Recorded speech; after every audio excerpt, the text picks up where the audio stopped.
Hello everyone, welcome back to another episode of r slash Tales from Tech Support. In today's episode, my previous phones were iPhones, therefore my new phone is an iPhone 2. I know the building is on fire, but I need to make a server backup first. Hard drives. What hard drives? Outdated software support. Before we get started, make sure to subscribe so you will never miss a video. So let's get started.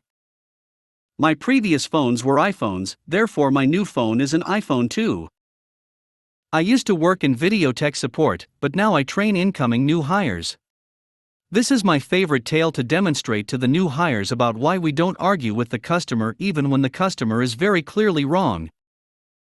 This particular customer had low internet speeds and was pixelating a lot, but we could still communicate. Me, thank you for calling, company, tech support, how can I help dash? See, company app is not working on my iPhone. The app won't even open. Me, sorry to hear that. Let's see if we can get it working. iPhone, you said? See, yes, iPhone. Me, iPhone, okay, good.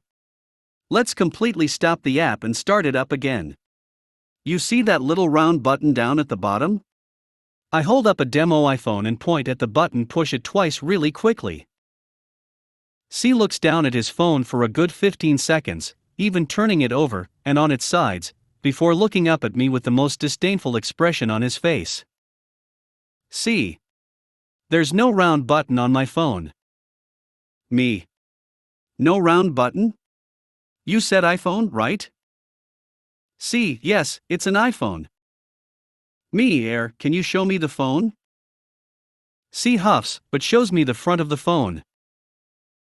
The video quality was bad enough that I couldn't make out specific details just from looking at the screen, but I can see that there's a long black word on the top bezel, and there is a rectangular, not round, button on the bottom bezel. Me, please show me the back. C rolls his eyes, but dutifully, and rather sarcastically, turns the phone around to display the back. In this type of job, you learn to recognize logos in common phone designs. I immediately spotted. The camera was in the center. The distinct shape of the Samsung Galaxy S series stylized S logo. The Roman numerals of either the S2 or the S3 next to the logo. Since the camera was small and square, that'd make it the S3. If you don't speak smartphone, Samsung only makes Android phones. Me, are you sure that's an iPhone? See, look, all of my previous phones were iPhones, I just bought this new one last week, because my kid dropped my phone and cracked the screen, this is an iPhone. Now, are you going to help me or not? Me. Alrighty, then, my bad. You must have a special iPhone I haven't seen before, but the process will still be the same. On your iPhone, do you see an app called Settings? Looks like a gear icon? See, finally you're being useful. I open Settings, now what? I proceeded to walk him through the rest of the procedure to force stop and clear cache for our company's app, which solved the problem. See, about damn time you got it working again. You know, you really need to learn what an iPhone looks like because you sounded like a complete idiot earlier. Hangs up. Me, looks down at the demo iPhone still on my desk. Ok away. I know the building is on fire, but I need to make a server backup first.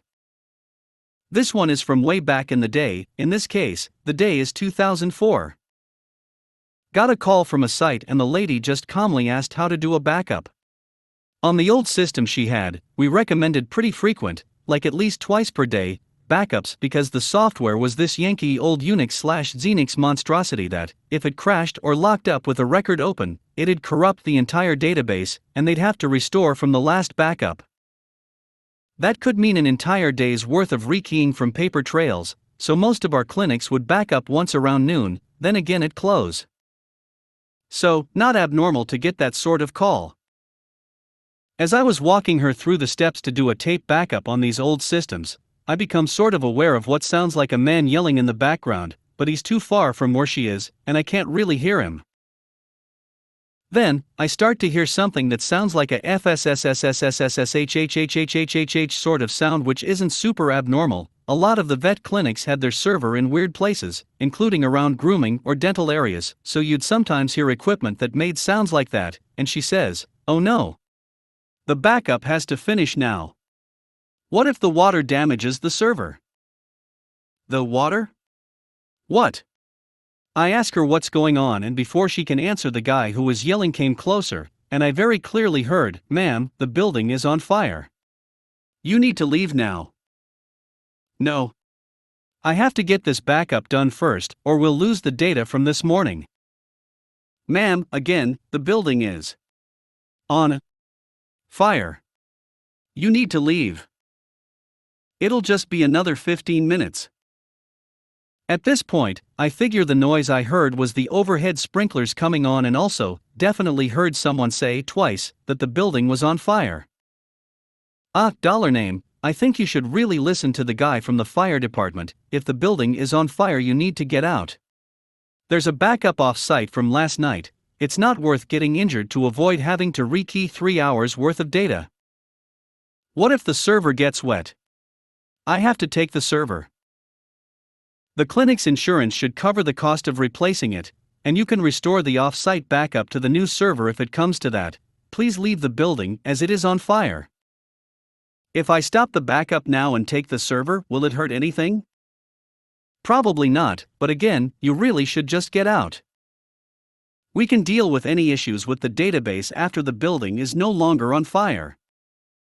Whole time the increasingly frustrated fire department guy is like, "Just get out of the building." And she snaps at him, "The fire isn't even on this floor yet, it's on the second floor. Why are you in such a hurry?"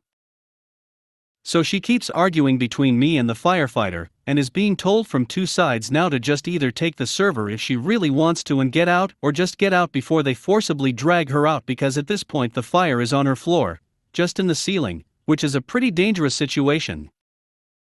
She elected to unhook the server, cover it with her coat so it wouldn't get wet, and leave with it. I didn't get the call to hook it all back up, but they got everyone out, got the fire under control, and there was only some minor smoke and water damage to the clinic from the parts lower than the ceiling. The ceiling and second floor had to be gutted and rebuilt though. I kind of admire her willingness to do her job and be that concerned about the server and the backup, but, building on fire, you should probably just leave when that happens. Hard drives. What hard drives? Okay, to set the scene, I work with the DoD, so we have pretty strict procedures when it comes to the decommissioning of equipment. About 3 months ago we receive an intern. This intern had about 6 months to go, now 3, on his tour of duty and decided he wanted to get into IT. He signed up for an internship through the military, and before you know it he's walking in our door eager to do the computer things. His job was to take updates from a secure network and install them in fighter planes. That's it. Update goes from A to B. If there were any problems he was to contact someone else. He has no experience in troubleshooting, desktop support, server support, IT security, no formal IT education, and with the exception of the SEC Plus cert he was given years ago by the military, he has no professional certifications.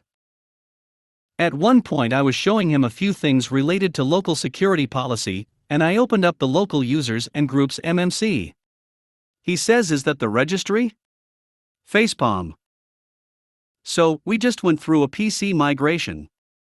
A little over 100 computers were replaced with newer models, and the old ones are in the process of being decommissioned. Part of that process is removing, documenting, and destroying the hard drives of the old computers. The hard drives had been pulled and were awaiting documentation and destruction, something we do on site. Today, I find a random hard drive in a drawer and ask my team lead about it. TL, yeah, I dunno. Hook it up to a non-network computer and see what's on it. Maybe we can reuse it. And while you're at it, check those other 2 drives in the other drawer. Me, what drives? Intern, oh. I moved those. Me to where? Intern, in the back with the rest of them. I trashed them all yesterday. Looking very pleased with himself. Suddenly, I feel much sympathy for the poor souls at SolarWinds. Outdated software support. Short story time. About 2 years ago, I was working with a customer who was having some issues with our software. As a developer, I am only called in when things are beyond normal support. The software was failing to replicate data from the live server to the standby server. During the initial discussions, it was determined that systems were rather out of date. I wish I could just tell them we don't support old versions, but that's just a pipe dream, I suppose. As we are talking about how the data store gets replicated from one machine to the other during startup, I mentioned that the data store files are copied using SCP with a super user account using a private key. The customer's sysadmin gets a little upset and says you should not be using root to SCP files around the network. To which I had probably the greatest support answer I have ever delivered in my life: oh no, we haven't done it that way for at least 8 years now. This triggered some heated discussion on their part about keeping software up to date, with me still on the line. It was glorious.